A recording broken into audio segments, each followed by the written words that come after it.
assumiu hoje ainda. Mas então, ele cancelou suas atribuições, seus afazeres do dia e gentilmente veio conhecer as novas instalações da Itatiaia. Omar Lopes Cansado, diretor do MG Transplante. Seja bem-vindo, bom dia. Bom dia, Eduardo. Bom dia, Fernando. Bom dia, prazer tê-lo aqui.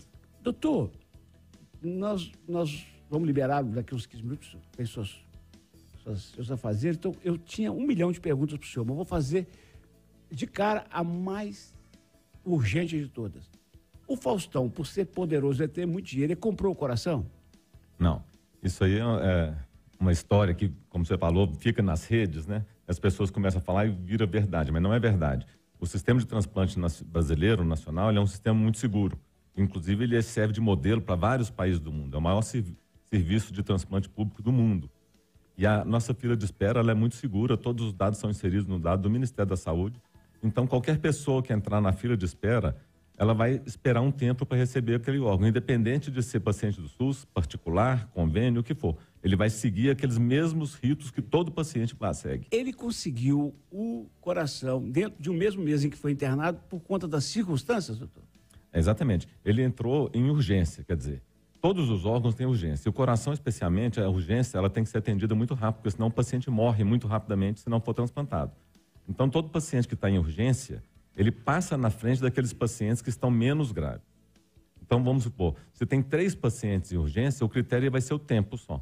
Quem entrou primeiro na urgência recebe primeiro e assim por diante. Hoje só tem quantos esperando na fila de transplantes para o coração em Minas Gerais? Bom, em Minas Gerais nós temos hoje cerca de 26 pacientes esperando por um coração. Agora, pode acontecer de um ser de Araguari, que está fazendo aniversário, outro ser de Contagem. Ambos estão graves. É preciso urgência. Mas o coração de Contagem vai chegar mais rápido? Pode ser que, dadas as condições de infraestrutura e de transporte de Araguari, o de Belo Horizonte seja operado? Isso pode acontecer, né? Porque o coração, especificamente, a gente tem um tempo muito curto entre a retirada do coração no doador e o implante no receptor. A gente tem cerca de 4 a 6 horas para tirar o coração e ele tem que estar funcionando no receptor. Então, às vezes, esses pacientes, eles estão gravemente, eles estão na CTI, usando aparelhos, drogas para poder manter a circulação. Então, se tem uma doação aqui e lá em Araguari, o paciente não consegue chegar nesse prazo para poder fazer o transplante, a gente passa para o segundo, porque a gente não pode desperdiçar o órgão uma vez que nós temos pouca doação. Eu falei hoje cedo, eu não sei se existe em outro país, mas um eu tenho certeza que pode comprar. Você vai lá e compra. Eu falei, gente, o Faustão tem dinheiro. Ele podia arrumar um jatinho, uma UTI aérea, ir até lá, comprar o coração, transplantar e voltar. Aí, doutor, os senhores médicos que cuidam do assunto do Brasil, vê isso com bons olhos? Não, o Brasil é signatário da Declaração de Istambul, onde é proibido o comércio de órgãos. Então aqui nós não temos comércio de órgãos. Então nós achamos isso uma coisa muito ruim porque ela tira a equidade do sistema, né? E privilegia o paciente que tem a condição financeira. No Brasil isso não existe, todo mundo é igual na fila do transplante. Eu vou passar a bola para os convidados, para Viegas, mas mais uma perguntinha, essa eu não posso esquecer. O senhor acha que a gente devia estar na internet acusando o Faustão de ter comprado o coração ou agradecendo o fato dele ter virado o garoto propaganda que virou para mais doação? Eu acho que nesse caso é mais importante ele ter feito a campanha e todo mundo comprado essa ideia, porque faz as pessoas conversarem.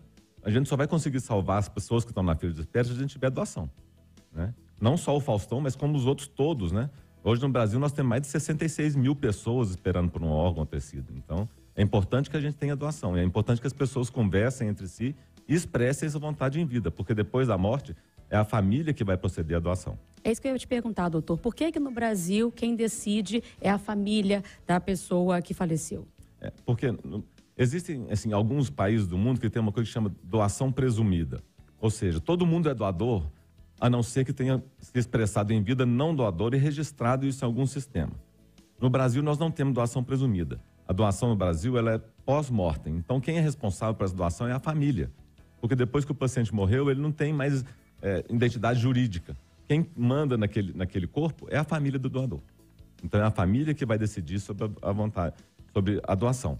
E é por isso que é importante que as pessoas saibam de antemão que eu sou um doador, porque torna mais fácil essa tomada de decisão da família, né? Porque o momento da doação é um momento muito crítico. As pessoas que morrem para ser doador de órgão normalmente são pessoas jovens, sem doença nenhuma, uma morte às vezes violenta e repentina. Então é preciso que as pessoas já saibam daquela vontade. Torna isso mais fácil para a família depois. É interessante, né? Conversava antes com o doutor Marco. A situação hoje de muita fake news que nós vivemos, não é? E as pessoas parecem que têm uma desconfiança de tudo. Então, esse momento, ao invés da gente não ter empatia, ficar desconfiando que teve alguma coisa errada, seria muito mais propício, não é, doutor? A gente ter uma situação de incentivo, que as pessoas realmente falem para seus familiares que podem doar, né? E é um ato de muita empatia, de muito amor, muito afeto, né? Você poder propiciar a vida de outra pessoa ainda mais anos, né? A partir do seu organismo. Então, acho que é o momento que a gente podia aproveitar isso, né? Nessa direção. Exatamente, é um ato de solidariedade muito grande, né? E se você for pensar que a gente tem 10 vezes mais chance de precisar de um transplante do que de ser um doador, todo mundo deveria pensar nisso. Olha, eu posso precisar de um transplante no futuro, então eu também posso ser um doador no futuro. Sem dúvida. Eu acho que a gente não pode cair em notícias falsas, né? E já desconfiar e achar, olha, tem algum problema. Às vezes é tão difícil desconstruir isso, né? E sem dúvida, em todos os momentos, como agora, surgem essas notícias. Mas a gente tem que seguir os critérios, como o senhor, por exemplo, né? Diretor de uma instituição que está realmente, que tem o know-how nessa área, né? Eu acho que a gente tem que escutar pessoas certas. Ô Eduardo, eu não queria fazer uma pergunta, eu queria, na verdade, fazer um depoimento. Eu acredito muito no SUS, eu acho que o SUS é uma bênção para o nosso país e queria dar um depoimento da seriedade desse processo. Você que é meu amigo há muitos anos vai se lembrar disso. Eu me inscrevi para o banco de doadores de medula. E num determinado dia tocou meu telefone, era da central de doação, dizendo o seguinte: olha, nós encontramos uma pessoa compatível que precisa de um transplante de medula urgente e gostaríamos de saber se você está disponível para fazer a doação de medula. E eu, obviamente, disse que sim e fui entender como é que era o processo. Eu tive que passar por uma bateria de exames. Eu fiquei cerca de 15 dias indo praticamente todos os dias fazer os exames no Hospital das Clínicas, com uma equipe muito qualificada do Hospital das Clínicas. E aí, quando marcaram para fazer o processo de punção, para fazer o transplante, eu perguntei se poderia fazer num determinado hospital que o meu plano de saúde atende. E aí me disseram que não, tinha que ser feito no Hospital das Clínicas, porque é esse o processo que é igual para todo mundo, do mesmo jeito. Eu não sei até hoje para quem eu doei, quem recebeu a doação não sabe que fui eu que doei. Um processo com extrema lisura, com extrema correção, com profissionais de altíssima qualidade, com um processo de uma seriedade enorme. Então, eu acho que ao invés da gente ficar caçando chifre em cabeça de cavalo, a gente tem que ter uma gratidão gigantesca pelos profissionais de saúde que dedicam sua vida para salvar a nossa vida. Eu acho que quem está dentro de um consultório, dentro do ambulatório, dentro de uma UTI, dentro do hospital, é gente que está muito mais perto de Deus, porque a capacidade que eles têm de mudar a nossa vida é muito grande. E nós temos que incluir nas nossas orações gente como o doutor Omar Lopes Cansado, como o Charles Simão, né? O sobrenome dele é Simão, que até outro dia estava lá, porque o doutor é cirurgião, ele podia estar operando agora, ganhando dinheiro, e ele está envolvido nesse processo.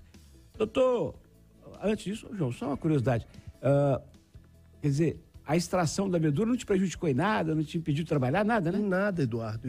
Uma punção, né? Eu fiz uma punção, é óbvio, assim, não é uma coisa simples, né? Não é como ir ali e fazer a barba. É um procedimento que tem risco. É um procedimento, me corrija se eu estiver falando bobagem, mas é um procedimento cirúrgico. Tive que tomar anestesia geral, dormi no hospital de um dia para o outro, no outro dia, dormi 2 dias, né? Um para preparação, fiz a cirurgia na manhã seguinte, passei aquele dia todo em monitoramento, o outro dia até meio-dia, depois estava liberado, saí de lá e vim para a Rádio Itatiaia trabalhar. Pois é. Doutor, tem muita gente na fila da medula? A medula é um pouco diferente do órgão, porque exatamente o que você falou, é doador vivo. Né? Então ela depende muito mais da compatibilidade do que o tempo entrar. Agora, tem muita gente na fila, sim. Agora, na doação de órgãos, juntando todos, tem quantos na fila hoje? Rins, fígado, todo mundo? No Brasil, nós temos mais de 66 mil. Em Minas Gerais, aproximadamente 7 mil pessoas esperando por um órgão. Minas é sempre 10%, né? É mais ou menos. Doutor, está tramitando lá no Congresso uma iniciativa. Eles apensaram, né? Não é assim que fala, João? Um processo a outro, um projeto a outro? Isso. Eles juntaram os projetos do senador Major Olímpio e do senador Humberto Costa. E estão discutindo o seguinte, doutor. Hoje, eu tenho que fazer constar da minha identidade que eu sou um doador e convencer a minha família. Eles estão virando o jogo. Quem não fizer constar da identidade será um doador presumido. Você acha que isso é uma boa? Olha, eu acho que assim, o Brasil ainda precisa de evoluir um pouco do ponto de vista social, econômico, para a gente pensar em alguma coisa desse tipo. Nós já tivemos essa legislação no Brasil há mais tempo atrás, em torno do ano de 2006, 2007. Né? Fernando Henrique Cardoso ainda era presidente, e tinha essa lei de doação presumida. O que aconteceu é que a maior parte das pessoas, por temor dessa legislação, ou por tirar a sua individualidade, o seu livre-arbítrio, acabavam colocando não doador ao invés de doador. Então isso foi, na época, foi muito ruim.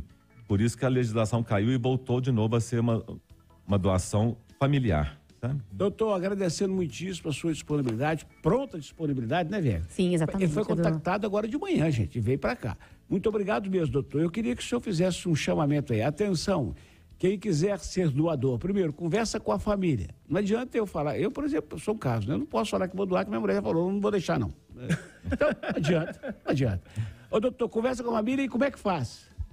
Não precisa fazer nada. Nada. Né? Basta conversar com a Mas família. é uma dúvida que surgiu. É. No caso dele, ele quer doar. A esposa não quer que ele doe. O que prevalece? A decisão dele em documento? Porque a minha carteira de identidade está escrito lá, doador de órgãos.